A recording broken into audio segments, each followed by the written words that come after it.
Okay, I think it's time for us to talk about the exam. Oh, wow, paper exam.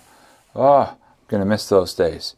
So this is going to be the Math 166 exam, and I want to just go through and talk about the exam, talk about how to do the problems, think about things, and what you should be doing on it. So let's deconstruct it, but before we do that, we should probably take it apart, because that's how you deconstruct anything, right? You start by taking things apart. All right. So let's begin, and we'll just go through in order. Start with problem 1. So for each of the following parameterized curves, select the corresponding plot from the ones given below. So these are parameterized curves. You'll see how we have this pair, so that we should think of that as being our x of t comma y of t. All right, and so we're going to pick, for each one of these, we're going to pick a picture. Now it says certain points have been marked to indicate that they are part of the plot. So if you have a black filled in dot, that means we definitely need to include it, or are not part of the plot. So if there's a hole, then that's definitely not part of the plot. And these do not necessarily correspond to starting and stopping points of the parameterization. No justification for answers is required, and it will not be considered. Okay, so this is just a straightforward. Can we pair things up in the right way?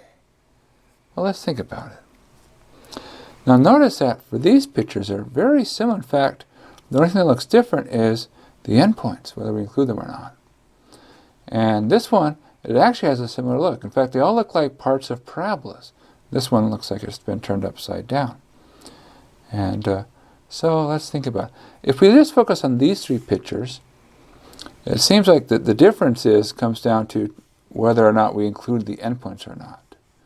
So that seems to be like a big clue. In fact, I think it seems to be the case that let's just look at our x values. See, because this says include the left and right, don't include the left, do include the right, include the left, don't include the right, don't include both, include left and right, but somehow there's more symmetry. So let's think about it. Let's work our way through. So t comma t squared. T goes from -1 to +1. Well, that's pretty easy. In fact, you can see that our t corresponds to the x-coordinate. So we're saying we're looking for an x-coordinate which goes from -1 to +1 and includes both. So then one that has that kind of look to it is this one. We can also see it's a parabola because this is our t squared. That's like x squared. So that says the only one which includes both left and right has that nice symmetry. That must be E. Ooh, arctangent. Makes me think that maybe Steve Butler wrote it. Because he did. All right, so what do we have? Well, you have 2 over pi arctangent of t. And here, well, this is what you get if you'd square it.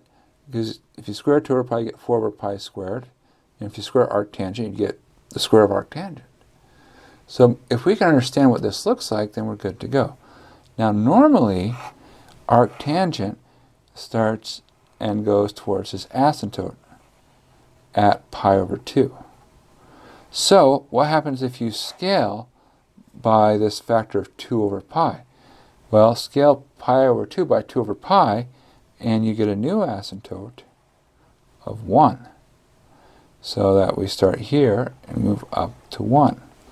So what's happening to our function x of t as time goes from 0 to infinity? Well, this is our t, here is our x of t, and we're going to include 0, and we're going to get all the way up to, but not including 1. So we're looking for something that starts at 0, but does not include 1 in terms of the x values. So we want to start somewhere but not include the other extreme. That's this one.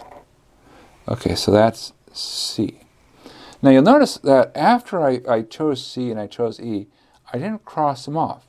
So we want to be careful because it's possible that a curve has multiple representations. So we want to not be too hasty. How about this one? Sine pi t, 1 minus cosine squared pi t. T goes from -1 to 1. Well, you're probably thinking, hey, this one's easy. I just need to look for something, there's some nice symmetry here, and I don't include the endpoints. It must be this one. And it even feels like it, right? Because it's 1 minus a square. That looks like an upside down parabola. But wait a second. These test writers, they know how to test us. So let's be a little bit cautious here. Let's make sure it works. Because you notice something. See, that's sine. That's cosine. What's another way to think of 1 minus cosine squared? Well, another way to think of it is as sine. So that's our x-coordinate. 1 minus cosine squared is sine squared. So this really does have that same feel, where it's t comma t squared. So it won't be an upside down parabola. It'll be a right side up parabola. Now, let's think about our values for x. So what's happening to sine of pi t? Well, if you sketch that, what you have is that you'll get this picture here. Now, we don't want to include -1, and we don't want to include +1. And what it does is it goes down and back up and back down. So what is our range? What do our x values hit? Well, our x values are going to be all the possible numbers in between these two extremes, which means that our x values are going to go from -1 to +1. And if you think about what the picture says, is it says you start here at 0, sorry, at time -1, you start here at x equals 0, then you go up to there, and back down, and you go back up the other side, and back down, and you don't actually start there, but you get close to it. So it turns out the plot is E. Whoa. That was an unexpected twist. Okay, well, how about the next one? 1 minus t cubed, t to the 6 minus 2t cubed plus 1. Well, if you look at that, again, you can think of this as, if you were to square that, you would get that. Let's think about what's happening with our x values. So, let's see. If I plug in 0, what do we get? We get 1. And we do want to include 0. Now, as you let t get bigger, 1 minus t cubed gets smaller, and it gets smaller, it gets close to what? Well, plug in 1, you get 1 minus 1, which is 0. But it gets close to 1, it doesn't include it. So, here, we see our x values ranges from 1 to 0. But we do include 1, don't include 0. So that should be, we're looking for something where the x values in the picture has that behavior. Well, the only place where we have a 0 not included is here, B. So that's that answer, B. All right, how about this one? Well, again, we can see it's a nice square. That's good. So we got to figure out, well, which one is it? All right, again, let's look at our x values. What happens at -1? Well, you get a half times 0, which is 0.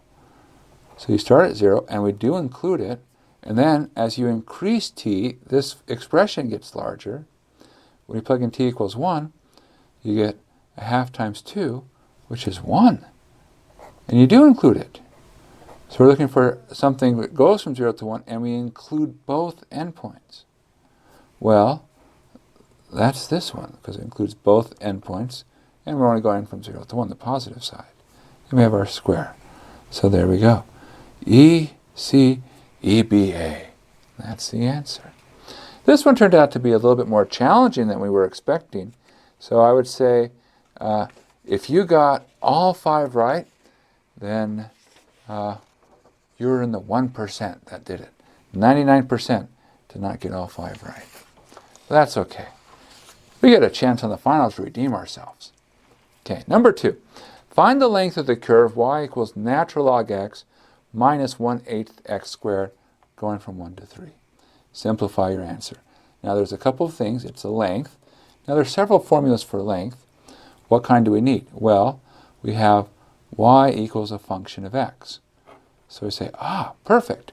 I have just a thing for that.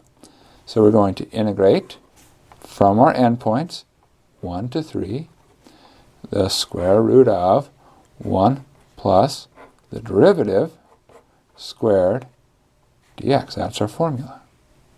Okay, well, let's follow that. 1 to 3, the square root of 1 plus, Let's take the derivative. Derivative of natural log, 1 over x. Derivative of 1/8 x squared. Well, the 2 comes down, so that'll be 1/4 x. And don't forget the square. Okay, now's our time to show off our algebra skills. We love algebra. And so, here we go. What happens when we multiply this out? We get a 1 plus, square the first term, 1 over x squared. The cross term. Well, notice the x and the x will cancel. We'll have 2, because remember, it's 2ab when you square. There's a minus. But don't forget that there's also a 4. So this is actually minus a half. And then, square that, it'll be plus 1 over 16x squared. All right, well, interesting. Those seem to match, so let's pair them up. 1 to 3, square root of 1 over x squared plus a half plus 1 over 16x squared. Now this feels really familiar, in that it's this part, except we've changed the sign in the middle, which means that since that came from a square, this comes from a square. But it comes from the square where we change the sign in the middle. So it's 1 over x plus 1 over 4 times x squared. Now we're in our happy place. See, the square and the square root, they undo each other. So 1 to 3, 1 over x plus 1/4 x. Now we've got to integrate that. Well, that is integral of 1 over x, natural log of x, integral of 1/4 x is 1/8 x squared. Now evaluate from 1 to 3. So, natural log of 3 plus 9 over 8, that's what happens when you plug in 3, minus natural log of 1 plus 1 over 8. Well, natural log of 1 is 0, so that goes away. So we're left with the natural log of 3, which is probably as simple as that gets. 9 over 8 minus 1 over 8. Well, that's 8 over 8, or 1. And that looks pretty simple to me. So there's our answer. Natural log of 3 plus 1. Good. All right, how about our next problem? Well, this is fun. See how it says set up. Already, I'm happy. That means we just have to set it up. All right, set up our integrals needed to find the volume of the solid generated by revolving the region bounded by y equals x squared. So that's the parabola below here. So we'll label that y equals x squared. And y equals 2 plus x, so that's a straight line.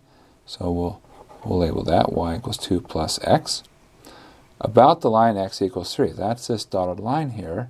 See, it even shows you, it's like spin it.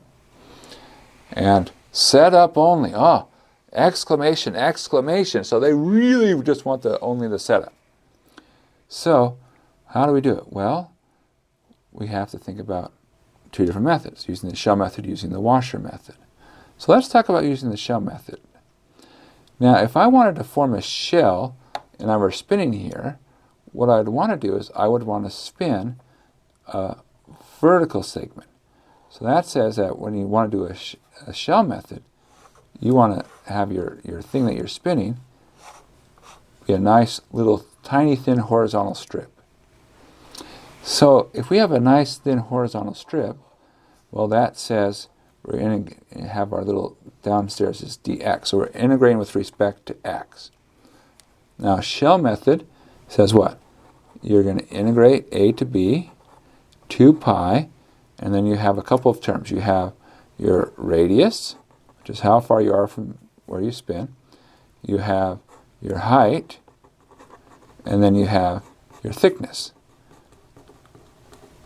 So let's see what we have. We need to get our bounds. So to get our bounds, we have to look and say, where do these points of intersection occur? So that would be where the curve x squared intersects 2 plus x. So let's, we can do that here. X squared equals 2 plus x. X squared minus x minus 2 equals 0. Let's see, that should factor because it's calculus. Almost everything does factor.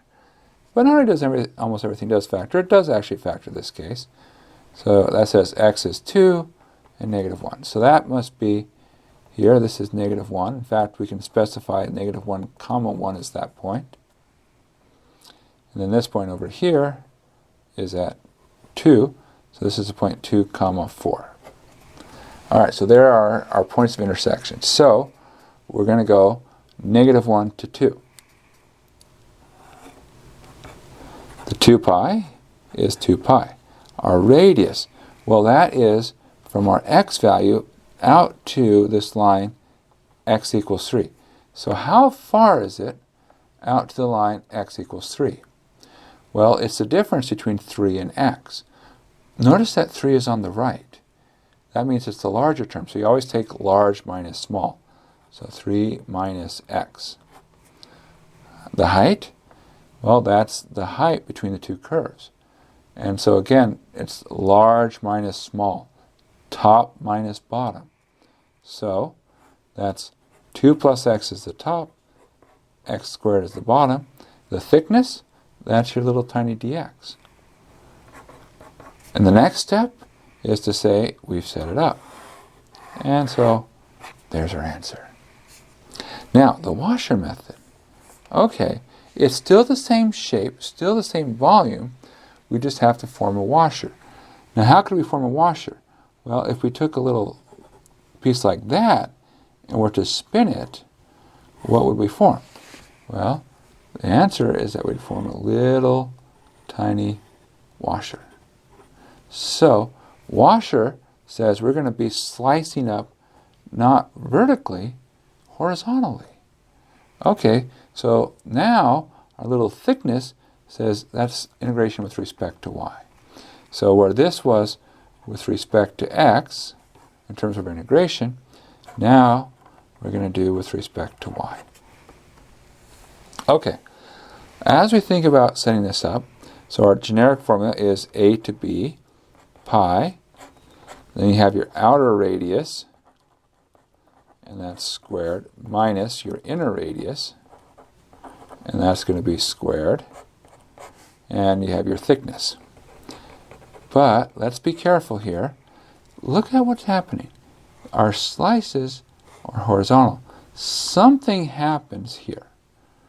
Because up to a certain point, we have the two sides of the parabola.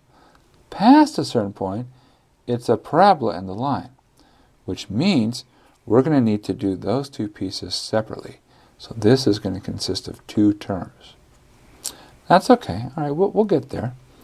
Now, the other thing we need to do is write stuff as x as a function of y. Now, in some cases, it's pretty easy. For example, y equals 2 plus x.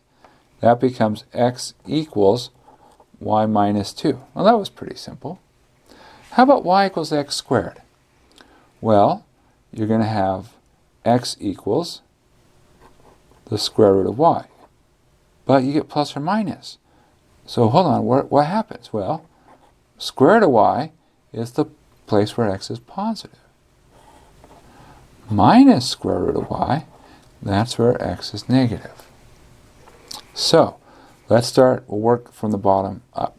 So, where's the very bottom y? It's at 0. Up to this point. Well, what happens at y equals 1? So, 0 to 1 pi. Now, what's the outer radius? Well, you go from that all the way over to 3. So this is at minus root y. This is at 3. So the one to the right is larger. So you take 3, subtract minus root y. So that would be 3 minus minus plus root y squared minus. Now for the inner radius, you come here. That's your closer term. And again, you come out there. So how far is that? Well, you're going from 3 to root y. 3 is larger. So 3 minus root y squared. And your thickness is your dy. Plus, now you go from 1 up to this intersection, which happens at y equals 4. So 1 to 4 pi, and what happens? Well, your outer radius is from the line over to 3. So 3 is again on the right, so it's going to be 3 subtract, and then it's this y minus 2. So 3 minus y minus 2. Yes? Right? Because it's 3 subtract y minus 2. Yeah, that's right. It works. It does work, I promise. Okay. Now, squared minus, and then here, we're still having that same inside. So it's 3 minus root y squared dy. And now, well, we've actually set it up. That's all we were asked to do. Could we simplify? We could have. Do we need to? Not right now. And there we go. That was kind of fun. All right, good. All right, well, we're already through 3 problems. Feeling pretty good about the test so far. Well, let's try one more. Actually, we'll have to try 4 more. But we'll start with one at a time. For the curve described by x equals 1 plus t squared, y equals t. So in particular, this means that this curve, this is parametric. All right, it's actually a pretty simple parametric curve. In fact, it's not so hard to see that what it is it's a parabola that looks like that. That's the curve.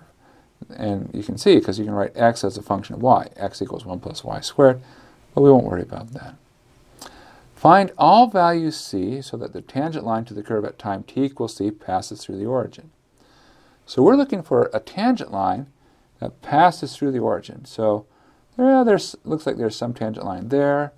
Maybe there's some tangent line over here. We're looking for these tangent lines. Well, actually, we're not looking for the tangent lines. We're looking for when should we find the tangent lines.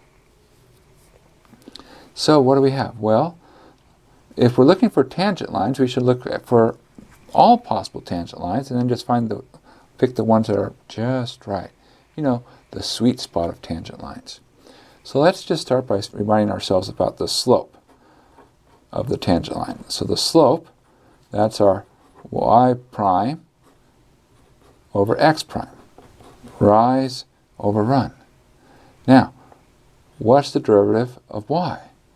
Well, the derivative of y is 1. So when you plug in c, it's still 1. What's the derivative of x? Well, it's 2t. And when you plug in c, you get 2c. So there's our slope. The point on our tangent line, well, that's 1 plus c squared comma c. So I'm plugging c in to these expressions. Point and slope tells us that our tangent line looks like what? Well, it's going to be y minus our y coordinate is equal to our slope, x minus our x coordinate. All right, so far so good. Now, we need it to pass through the origin. So that says we can plug in x equals y equals 0, because that's when we're on the origin. X and y are both 0. If we plug that in, what do we get? Well, we get minus c has to equal 1 over 2c times minus 1 plus c squared. Well, both sides are negative. I can cancel that. I can multiply both sides by 2c. 2c squared has to equal 1 plus c squared. C squared has to equal 1, or c has to equal square root of 1, which is, there's 2 possibilities, plus and minus 1. And we were asked to find our values for c, so there's our answer. And we're done. Okay, well, that's good. A little bit of a breather. All right, number 5. A thin, flat plate is bounded below and above by the lines y equals 1 and y equals 3. So we see this picture. So here's this y equals 1, y equals 3, bounded to the left and right by the curve y equals 1 over x squared. And the plate's density at any point xy is given by density of y equals y. Find the coordinates of the center of mass of the plate. Now you might notice here that it says that the density varies with y. So if you're down here, not very dense. And if you move up, you're more dense. You might think, it kind of even looks like it gets darker as you move up. That's not your imagination. That was a special effect. We spent, a good chunk of the department's funding so that we could figure out a way to make it less dark and more dark. No, it wasn't that expensive. You guys are good. You deserve to see that nice shading going on. Now, notice that the density varies with y. That tells us something right away. It tells us that we don't want to do a vertical slice. The moral of integration says that when you're cutting things up, the way you should cut things up is sort of, you want it to be so that your pieces are more or less constant. If you were to draw a vertical slice, the density would vary wildly from top to bottom. Whereas if you draw a horizontal slice, the density is essentially the same from top to bottom, because the top to bottom is basically nothing. You hardly move at all. So this is one that really benefits from horizontal slicing. Benefits in the sense that you can't do it with vertical slicing. Of course, the other thing that makes it nice is if you do horizontal slicing, then you just have always a consistent left and right. Whereas with vertical slicing, you'd have to break it into 3 parts. Okay, so we're definitely doing slicing in a horizontal fashion. Now before we start, we should say, look at the shape. There's symmetry. And what do we mean? Well, that says if you were to flip it across this axis, the shape would have the exact same shape. And not only would the shape have the same, the shading, in other words, the density exactly matches. So symmetry, and this is for both shape and our density. Now what does that give us? Well, whenever we have symmetry, our center of mass has to be where that symmetry is. So that says our center of mass is somewhere here. So we can conclude that our x-coordinate for our center of mass is 0. All right. Well, how about the y-coordinate? More work, more work. Now how do you find y bar? Well, you're going to take a moment, namely, a moment with respect to the x-axis, and you're going to divide it by your mass. So let's talk about the mass first. So the way we find mass is that's the integral. We go, a to b, and this is 2-dimensional, so we're going to have a density, our width, and a height. Now, where do a and b go? Well, 1 to 3. So integral 1 to 3. Our density is what? Well, it's given here. It's y. Our width. Okay, now we got to think about it. That's how far is it from one end to the other end. Now remember, this needs to be as a function of y, because we're integrating with respect to y. Currently, our bounds on the left and right are given y as a function of x. So we should solve for x. And if you do that, we'll do it down here in the corner, you get x squared equals 1 over y, or you get x equals plus or minus 1 over the square root of y. So this right-hand side is the plus part, this left hand is the minus part. How far is it from these two? Well, you take 1 over root y, subtract negative 1 over root y, you'll end up with 2 over root y. That's our width. What's our height? dy. So, if we simplify, this is going to be integral 1 to 3 of 2 times y to the half, because you get y to the 1 and a y to the 1/2 downstairs, dy. So that's going to be, well, we have 2, y to the 3/2 power multiplied by 2/3, and we're going to evaluate that from 1 to 3. So that's 4/3 times 3 to the 3/2 minus 1 to the 3/2. Well, 1 to anything is always 1. There's our mass. How about our moment? Well, okay, what's the difference between mass and moment? Not much. There's just one extra term, which is, you can think of it as distance. A better way to describe it is location, but that's okay. Because here we can have signed. So it can be positive or negative. All right, so our distance, our density, our width, our height. So the last parts are all the same. It's the only question is what's the distance. Now, it's distance with respect to x-axis. So, how far is this down to the x-axis? That's my question. And the answer, y. Well, because we need to know. No. It's y. Y is how far down you go. So, our distance is y. So remember, everything else is the same. So we still have the y for distance, y for density, 2 over root y, that's our width, and height, dy. So what does that become? Well, 1 to 3 of 2y to the 3 halves. Integrate that. You'll get 2 y to the 5 halves, multiply the front by 2 fifths, evaluate from 1 to 3. So that's 4 fifths times 3 to the 5 halves minus 1.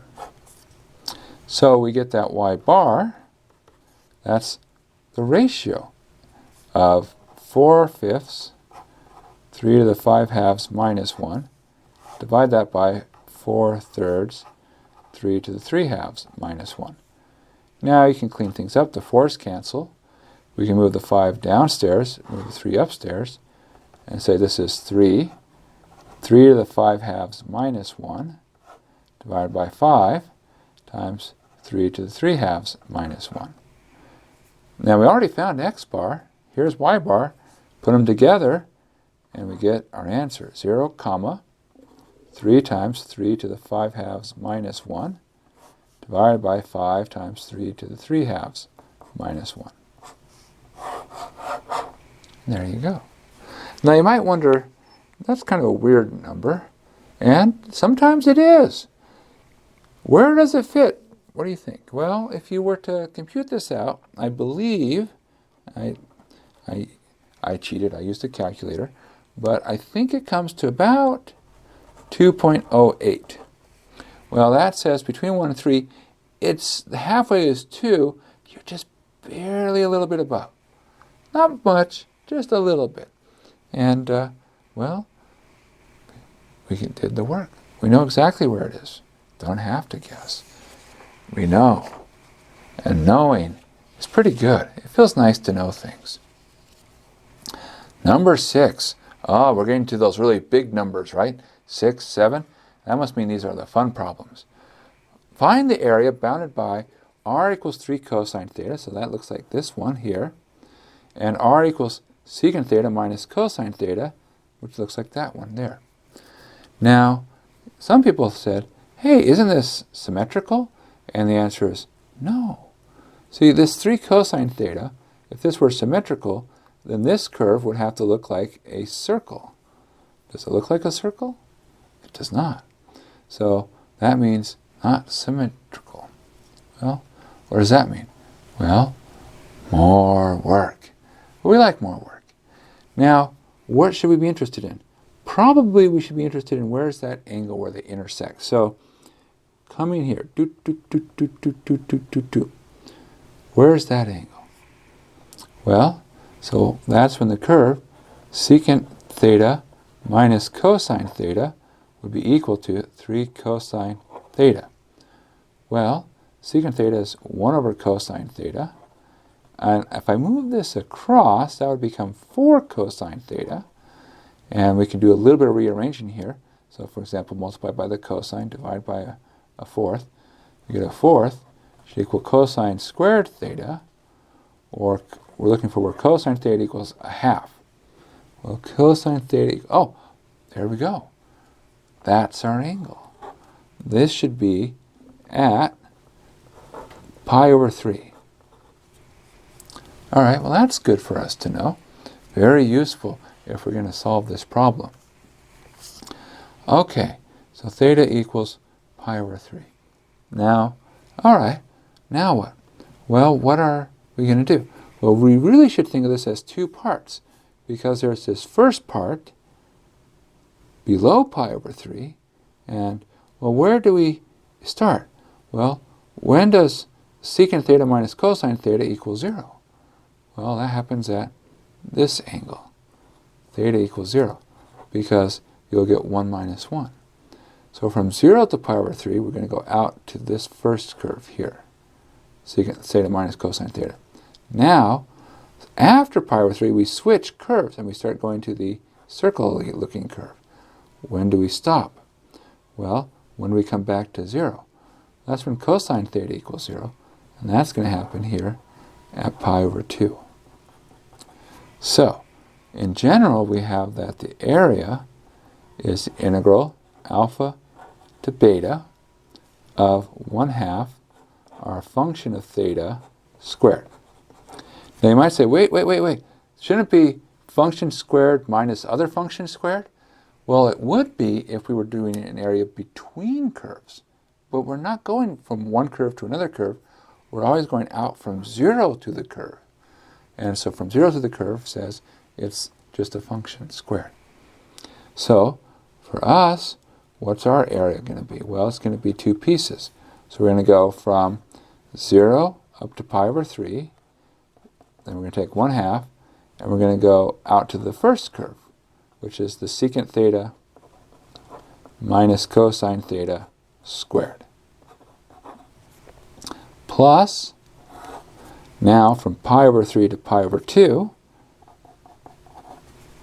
we are going to go 1/2 out to the curve 3 cosine theta. So 3 cosine theta squared. Okay, well, here we go. Now the setup is done. The fun part begins. Because it says, find the area. It doesn't just say set it up, but find it. So we're going to find it. All right. Well, let's square things. 0 to pi over 3. So we're going to have 1/2. That's not being squared. Then we have what? Well, secant squared.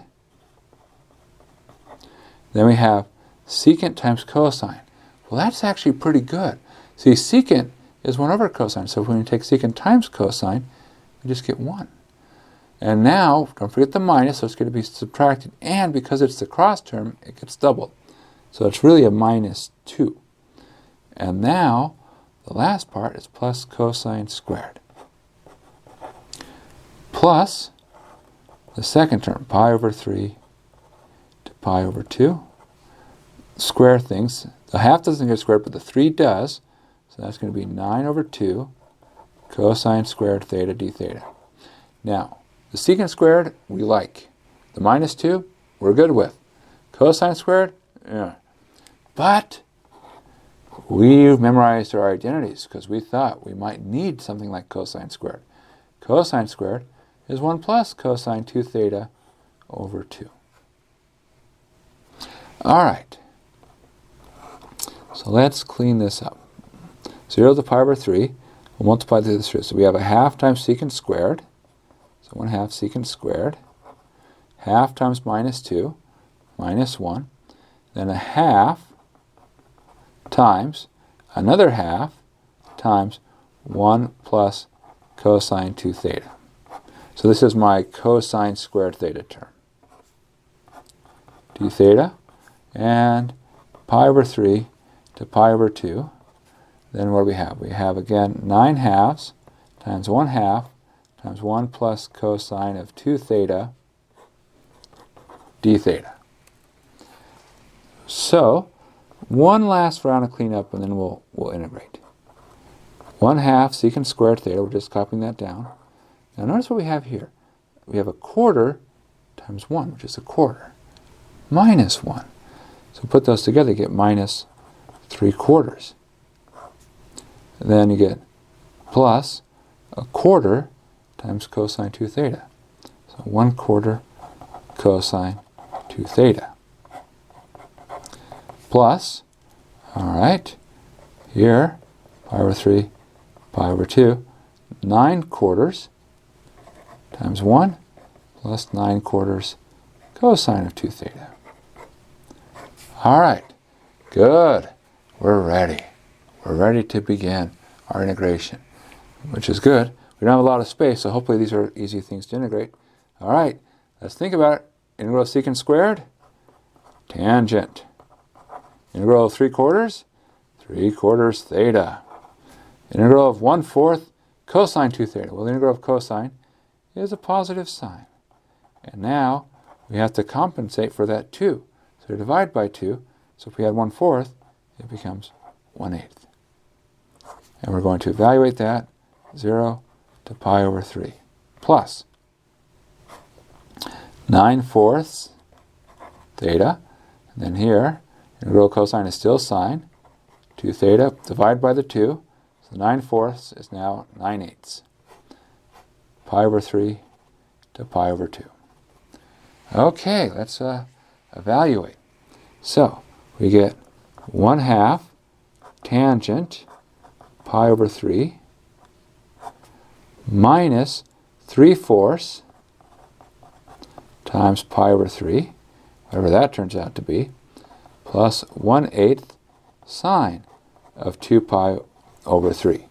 Now when you plug in 0, good news, tangent of 0 is 0, 0 is 0, and sine of 0 is 0.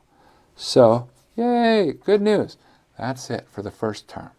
For the second term, we get plus, well, 9/4 times pi over 2. We'll work on that in a few moments. Then we're going to get 9/8 times sine of pi. Or sine of pi. 0. Okay, subtract. 9/4 times pi over 3. And then plus 9/8 sine of 2 pi over 3. Okay, good. Now we start thinking about things. But we don't have to think too hard because we've got some values here we can work with.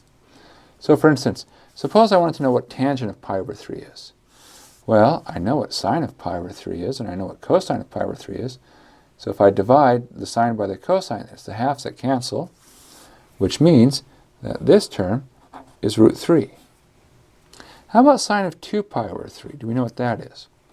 Well, it's not on the chart, but in fact we can kind of figure it out, because what happens is that sine of pi over 3, that's our 60-degree angle. 2 pi over 3 is a 120-degree angle. And they have the same height, which means that the sine values are the same. So sine of 2 pi over 3 is still 1/2 times root 3.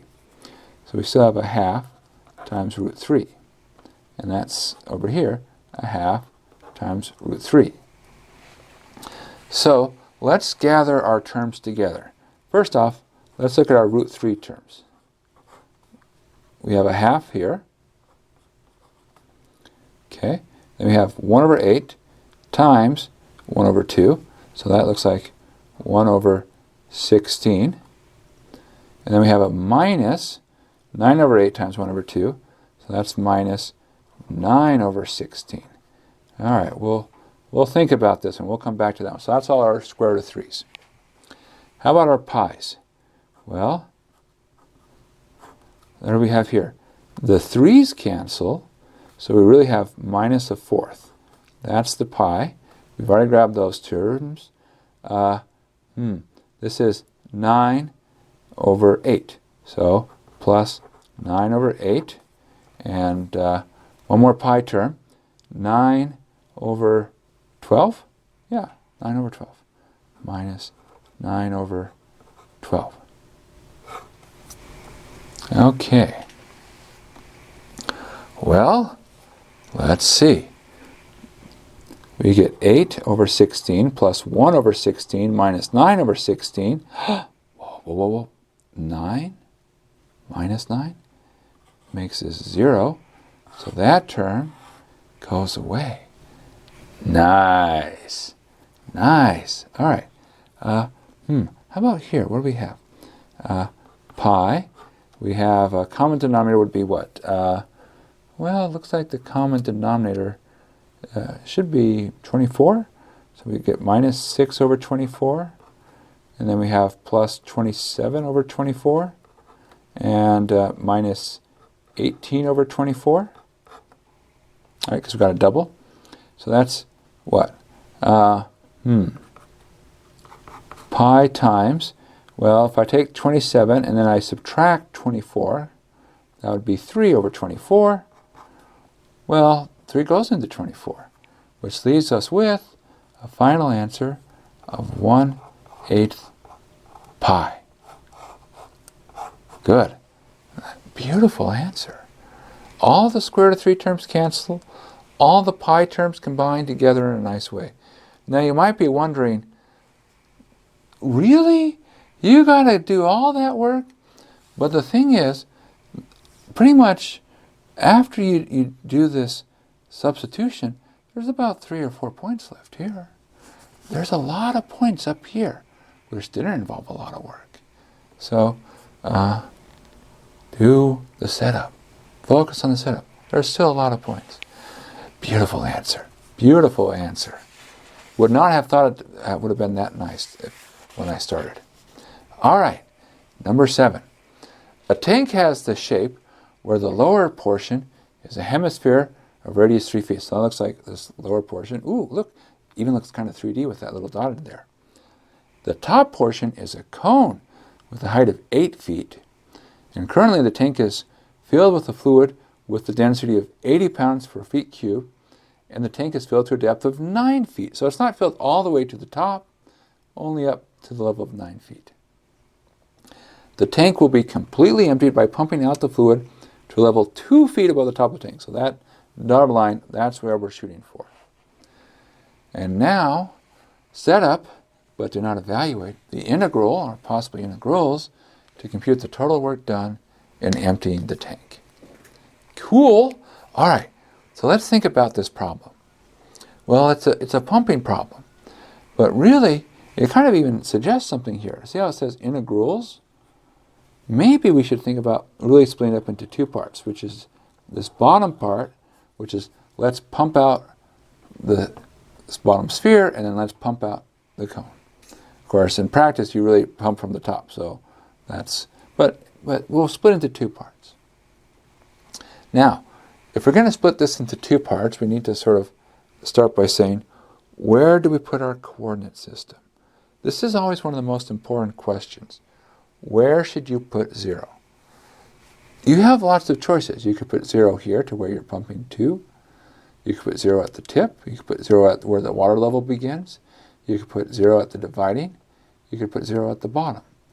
Will that change your answer? And the answer is yes, it will change it slightly, but they'd still be correct. So it's not that there's one correct choice.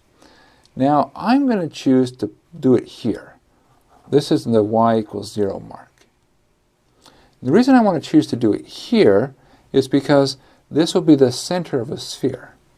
And oftentimes, if you have a sphere involved, putting it near the center is a really good choice. So, the other thing is, of course, orientation. And so I'm going to have it oriented up. So that would mean that this part right here is -3. Up here, where the water level stops, well, I guess it's not water, is it? It's fluid. Where the fluid level stops is 6. And where are we pumping to? Well, that would correspond to 10, right? Because it's, here we see it on the side, 8 and 2 is 10. Okay, next thing to do is, let's start by writing the basic generic formula. So the work to pump, that's an integral, a to b, we're adding up our little pieces. We're going to have our distance, which is how far we have to move things. We're going to have our density, which is, how thick is our fluid, essentially. We have the area of a cross-section.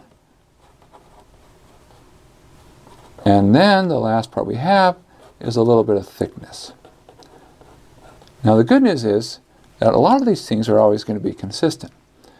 The thickness, we think of that as our change in y. The density is always going to be 80. The distance, well, I'm thinking about pumping, if I'm at a height y, so I have my little slice here, how far do I have to go? Well, I have to go from my current level of y up to 10.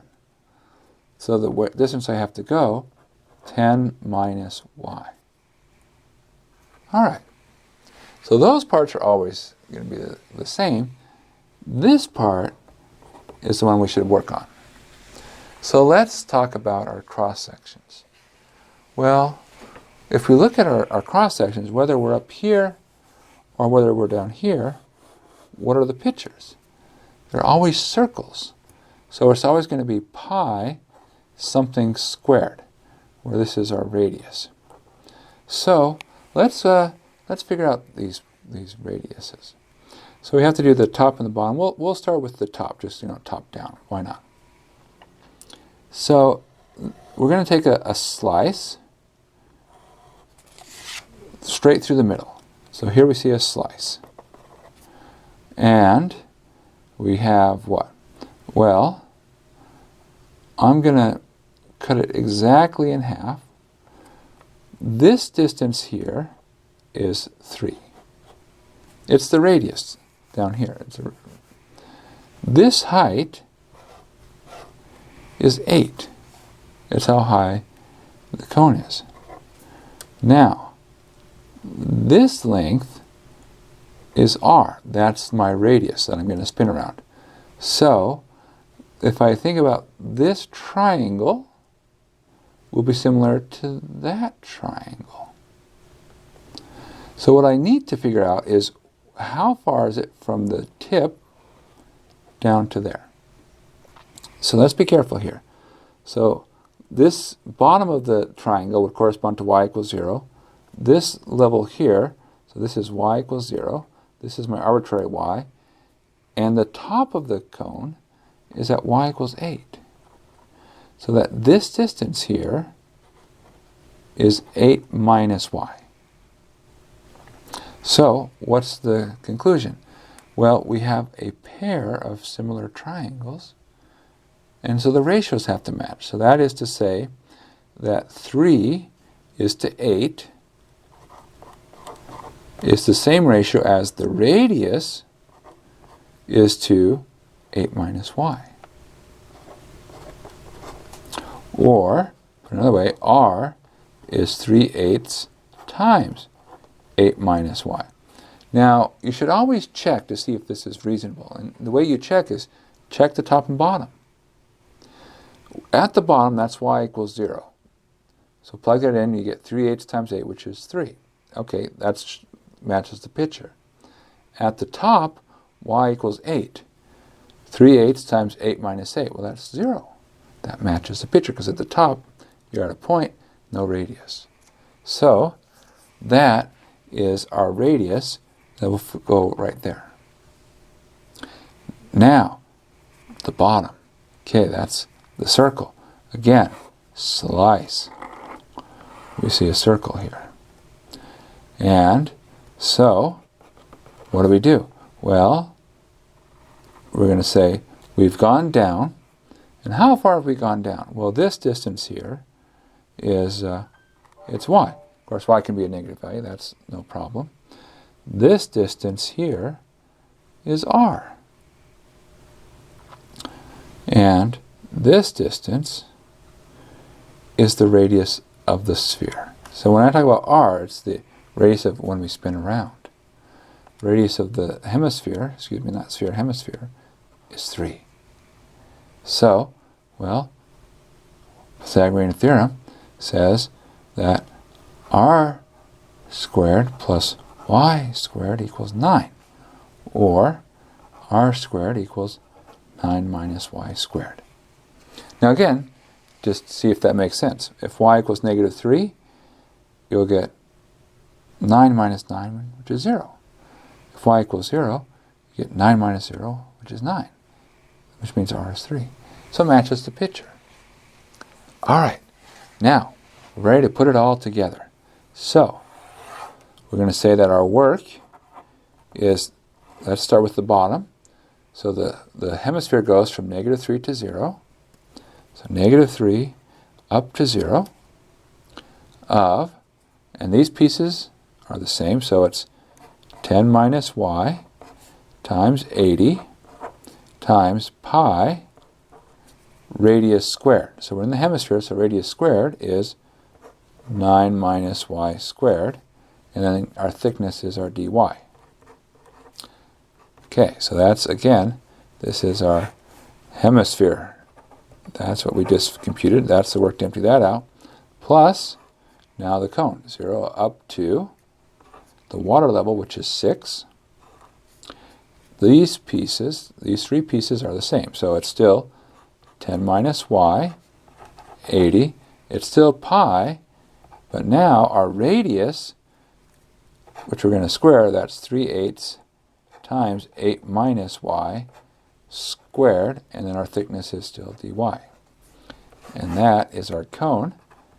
And, of course, the most important phrase, do not evaluate, which means we're done. And that was our last problem, our 7th problem on our 7-problem test. What a great test. Lots of good times. Fun was had by all, and we hope you enjoyed it as much as we did. And that will be our exam 2. All right. At least one more exam to look forward to, right? Okay. Take care of yourself. Have a good break. Stay healthy. And remember, we love you guys. All right. Bye.